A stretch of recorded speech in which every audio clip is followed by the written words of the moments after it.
Arrowroot powder അല്ലെങ്കിൽ കൂവപ്പൊടി. ഈ കൂവപ്പൊടിയെക്കുറിച്ചാണ് ഇന്ന് പറയുന്നത്. കൂവക്കിഴങ്ങിനെ കുറിച്ച് കേട്ടിട്ടില്ലാത്തവർ കാണില്ലല്ലോ.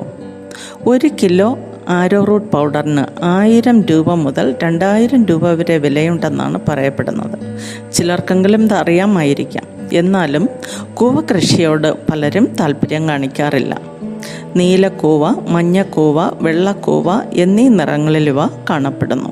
ഞങ്ങളുടെ നാട്ടിൽ വെള്ളക്കൂവയാണുള്ളത്. കൂവക്കിഴങ്ങ് പുഴുങ്ങി കഴിക്കാം. കൂവപ്പൊടി കുറുക്കി കഴിക്കുകയും ചെയ്യാം. ഇത് കണ്ടില്ലേ, ഇതാണ് അതിൻ്റെ ചെടി. പറമ്പിലോ വീട്ടുമുറ്റത്ത് ചാക്കിലോ കവറുകളിലോ മണ്ണ് നിറച്ചത് കൃഷി ചെയ്യാം. നന്നായി കിഴങ്ങ് പിടിച്ചു കിട്ടും. കൂവപ്പൊടി 6 മാസം പ്രായമുള്ള കുഞ്ഞുങ്ങൾ മുതൽ പ്രായമായവർക്ക് വരെ കഴിക്കാം. മുലപ്പാലിനോളം ഗുണമുണ്ട് കൂവപ്പൊടിക്ക്.